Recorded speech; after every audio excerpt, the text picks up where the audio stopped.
Hi guys, it's Wendy from Fingersticks Gallery again this morning. So I found this really cool little rubber dealie. I don't know what it is, but my husband and I were down rummaging through some items at a community yard sale deal, and I found this little guy. I don't have a clue what it is. I don't know what it was for, but I'm gonna try to do like a floating cup thing. I don't know what to call it. Some people use cookie cutters, so it's like the open cookie cutter. We're gonna call it a floating cup, I suppose. So I'm gonna use this guy. So the other colors I'm gonna use, and I thought of doing like a fire and ice kind of, well, not really a fire and ice, I guess a more of a fire color scheme, because I had a bunch of colors together sitting on my table, and they were reds and oranges, and I thought, you know what, why not just do kind of a fiery color scheme to see if that works out. So I'm just mixing my brown a little bit. I put my pouring medium is 80% Floetrol, 20% Elmer's glue wall. That one's a little thick, and I just pour it back into the Floetrol bottle. It's super easy to manipulate and handle. So, and I've been adding a little bit more Floetrol than glue wall because I think it gives you a little bit more texture, and I don't know. I almost like that mixture just a little bit better, but be careful because it does thin down your paints a little bit. If you use the glue wall, it's a little bit thicker. So that looks good. This orange, it's a little bit thin, so I'm going to add some orange. That orange is actually the poppy from Deco Art. It's kind of a pretty orange. It's very lively looking. And I did add a little bit of silicone to the orange, the yellow, and then the gold. This is a gold that I had just left over, and it's also mixed with the Extreme Glitter from Folk Art. Such a great product. I love it. The only thing I have a complaint about, though, is it stinks. I think it smells like a really strong glue. Okay, so I mix these guys. I'm going to let them sit for just a second to work out some of their air bubbles. Help them out a little. So the last painting I did was it was a slow ring pour. They turned out beautifully. It's kind of hard to see, I think, because the metallics really take away from the other colors a little bit. So depending on how you look at this, I'm going to epoxy over these and to make it really in depth, because all of these veins and the rings that have that metallic, that was the Anita's bronze, I believe, it will give it like a 3D depth effect. So yeah, they turned out pretty cool. I'm pretty happy with them. I just wanted to do something different and do like an organic color. And I think I've showed you guys this before. I can't remember. This was a ring pour, or started out maybe it was a wing pour that I did. And I used the same metallics. It looks really pretty, but I'm also going to do a string pull feather down the middle of this. So when I do that, I will videotape it for you. So I had a question the other day about why I use so many small canvases, mainly these 8x10s. Well, to be honest, the real reason is because I've had more people interested in buying the smaller ones, and I do a lot of the test canvases, so my test painting. So if I want to try a new technique or a different color scheme, I will use these smaller canvases just to test out so I can do it on a bigger canvas. Perfect example, I'll show you really quick. Perfect example that I started out doing small canvas, and then I went to this gigantic, well, I guess for me it's a pretty big canvas. I don't remember the dimensions, maybe 18x24, something close to that. But this feather one started off on a very small canvas, and then I just went bigger. So if you feel like you're screwing up, do them all on small canvases. And again, they're not failures. None of your paintings are failures. You just have to learn from them. That's why I do the small canvases. Not only are they cheaper, but they're easier to scrape off if you need to scrape them, if you really just do not like the texture or the color, or your pouring medium was off, or whatever the case may be. That's why I use these small canvases, mainly. Okay, so I'm going to coat the back a little bit with the red, and this is actually, what is this color? Oh, it's the Apple Barrel Crimson. It's straight crimson. I didn't mix it with anything fancy, so it's just crimson. It's not my favorite color because it's kind of a, I don't want to say a cheap looking color, but it's just not vibrant and as red as I like it, and I didn't really realize that until I got it home. But it's great.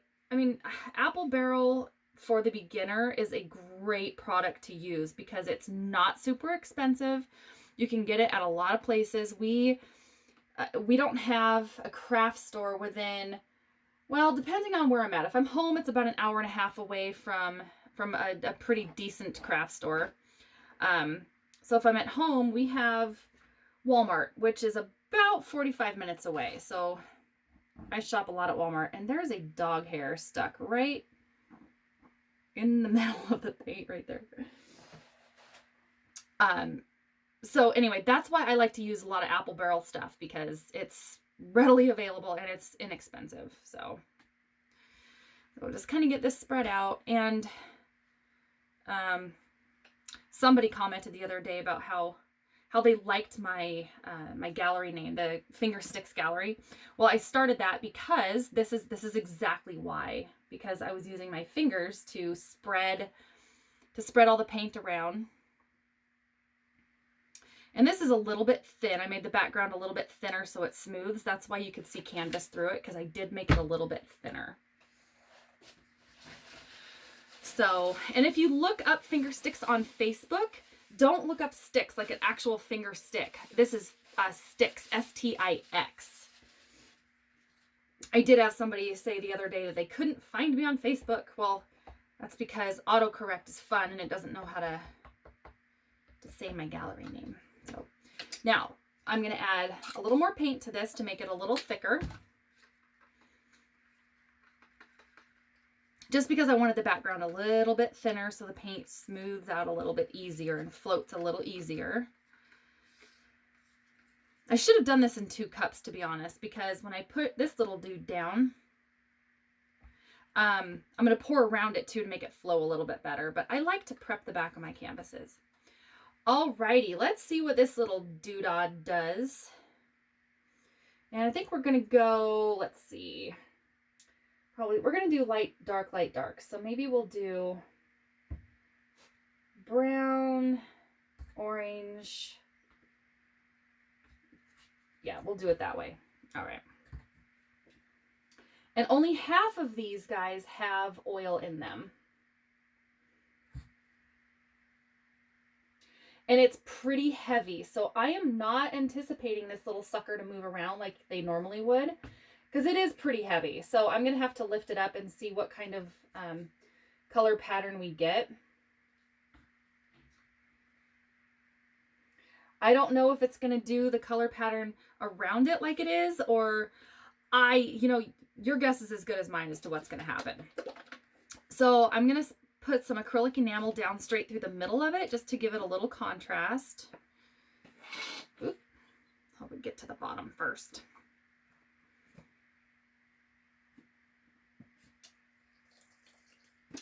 This is a great idea if you guys ever want to do like the billowing effect around the edges of your paint to inject paint injection. Just take an empty glue bottle, and the tip is perfect for the paint injections to go like up inside and underneath your paint. That is a great little tip for you. All right, so I didn't put too many layers in here because this is just purely an experiment to see what's going to happen.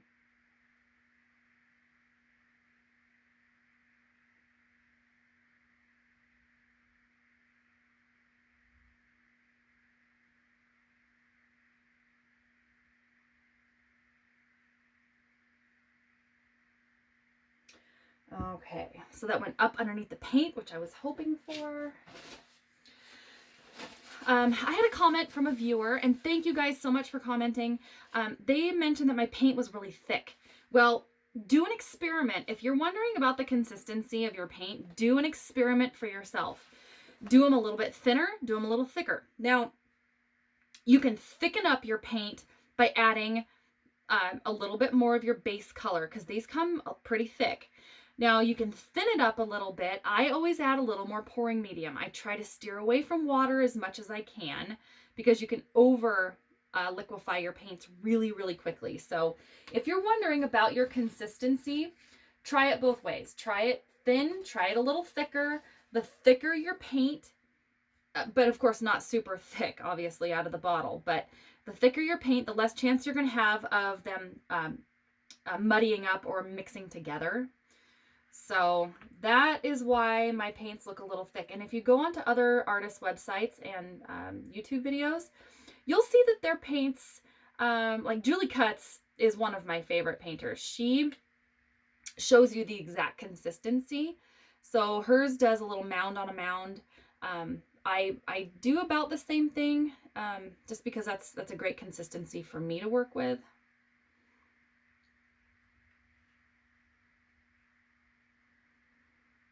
So I'm going to try to get it to a point somewhere that I can get rid of the egg yolk in the middle of this. I think I might actually call this the egg yolk if I can't get rid of it, because that sucker is ugly right in the middle.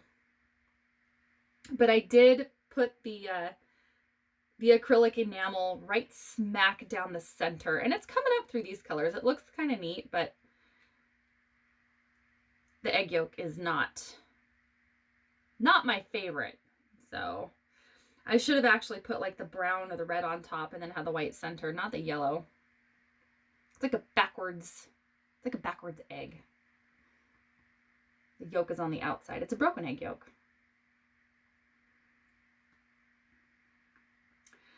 Okay, so I am really liking this texture over on this side. Oh, I think, yep, it kind of almost looks like a bright sun right in the middle. What the heck am I going to do?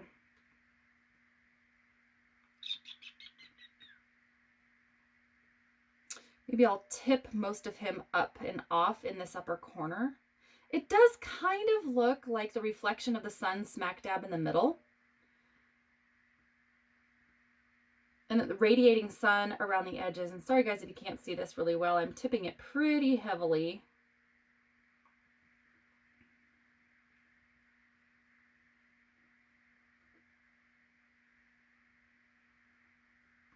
I think I will just leave a little tiny bit of white right there in the corner. So there are some bubbles in this guy. So I'm going to torch it a little bit too. All right.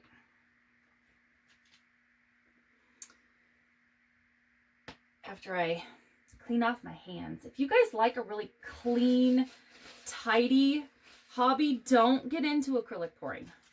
But if you like getting your hands completely messy, go for it. Okay, so since I did tip it quite a bit, there's not as much definition around that little sprockety, rubbery thing that I just used. But if you look carefully, you can actually see the ridges in here. It gives it a really neat texture. So I'm going to use that again. I really like that texture. There's not a whole lot of gold that I'm seeing. And that's another thing you beginners can definitely try is I only put one layer of color in that little cup. Normally I do 2 or 3 layers when I'm doing pretty much anything else. Flip cups, I do 2 or 3 layers. Experiment, experiment, experiment. You can do 1 layer and see what it looks like, 2 layers, 10 layers. You just have to experiment. So I'm going to torch this guy really quick to pop the bubbles.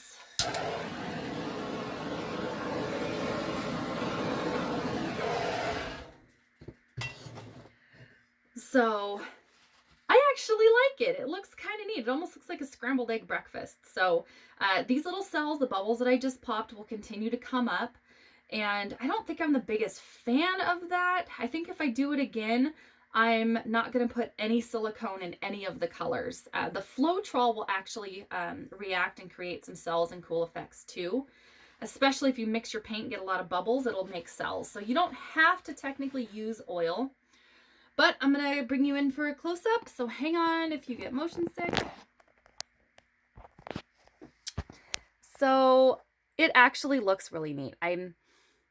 The colors, they were only laying and sitting all together on my table here, so I just picked them out and decided I was going to do, the red, yellow, brown complementary colors. So anyway, that was my little experiment with just a yard sale find little gizmo like that. So it actually worked out pretty good.